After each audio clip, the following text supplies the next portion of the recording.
Think about our digital world for a second. We're constantly placing our trust in institutions, in banks, in big tech companies, in all these intermediaries. But what if we could build a system where that kind of trust wasn't necessary? What if we could build it out of pure math? This is the story of that idea. Right, so when you hear the word crypto, this is probably the image that pops into your head, isn't it? These wild, chaotic price charts. You hear about the media hype, the constant speculation, the stories of people making and losing fortunes overnight. It feels like a world of just noise. And yeah, this is the story we're all familiar with. But what if that story, the one about the money and the markets, what if it misses the point entirely? What if the real revolution was never about creating a new asset, but about forging a completely new kind of trust? To figure that out, we have to tune out all that market noise. We have to listen for the original signal. We have to go right back to the very beginning, to the moment this all started. So picture this. The year is 2008. The entire global financial system is, well, it's teetering on the edge of a full-blown collapse. Public trust in banks and governments, it's at an all-time low. And then, right in the middle of all this chaos, a 9-page white paper quietly appears online, posted by a creator who, to this day, remains anonymous. The timing?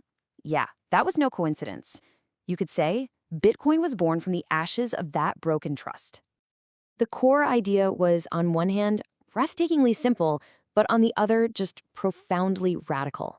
It was a plan to build a system for sending value directly from one person to another anywhere on Earth without needing a bank or a PayPal or any other gatekeeper in the middle.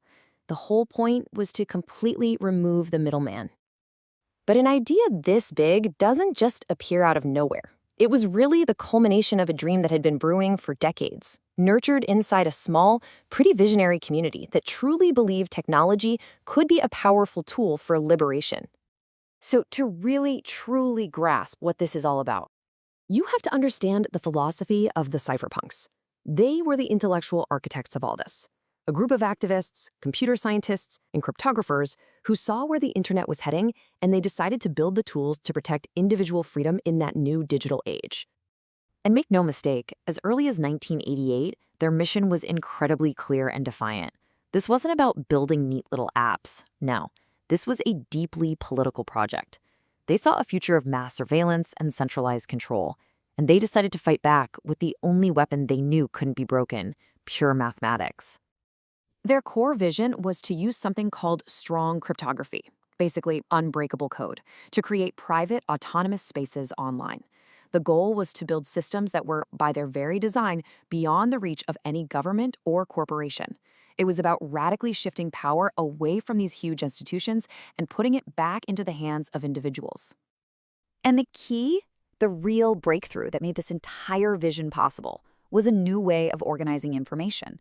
A new way for total strangers to agree on a set of facts without needing to trust each other at all. They built a machine for trust itself. This brings us to a really crucial concept, the word trustless. Now, it's a bit of a tricky one, and it gets misunderstood a lot. A trustless system isn't a place with zero trust. It's a system where you don't have to place your trust in any single person or a single company. Instead, that trust is distributed across an entire network, and agreement, what we call consensus, is reached through verifiable math, not because some central authority says so. And this is basically what it looks like. This is the blockchain. Think of it like a shared public ledger. Every single block is cryptographically chained to the one before it, creating this unbreakable chain of events. A history book, really, that is incredibly difficult to go back and change. It's a history that's witnessed by everyone on the network, but it's controlled by absolutely no one.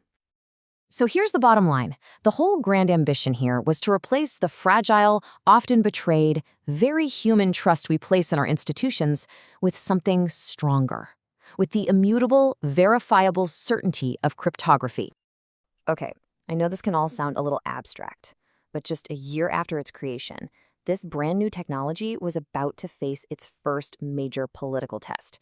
And it would demonstrate, in the clearest way possible, exactly why a world without gatekeepers might actually be necessary. So back in 2010, WikiLeaks was under immense political pressure. And in response, these huge financial companies, PayPal, Visa, MasterCard, they basically imposed a banking blockade. They just cut off their ability to receive donations. And in that one moment, the power of centralized gatekeepers was laid completely bare. They could effectively flip a switch and turn off an organization's financial lifeblood. But Bitcoin offered a lifeline, a payment channel it simply could not be censored or shut down. As Bitcoin developer Matt Corallo put it, the very architecture of a decentralized system makes it resistant to this kind of pressure. You can't just pick up the phone and call the CEO of Bitcoin and tell them to shut it down. There is no CEO. There is no off switch. And that brings us all the way back to the beginning, back to that very first block, mined in the depths of that financial crisis. To really understand the fundamental message that was encoded into Bitcoin's DNA from its very first second of existence. This quote, "This is permanently embedded in the code of the very first block of the Bitcoin network." It's a headline from the London Times newspaper, published the day the network went live. Now, on one level, it serves as a timestamp. It proves the network was created on or after that date. But it is so much more than that. It was a political statement, a permanent, unerasable critique of a financial system that seemed to privatize its gains but socialize its losses. A system that needed massive taxpayer bailouts, while the people who designed it faced almost no consequences. From its very inception, this technology was a message in a bottle, a proposal for a different way.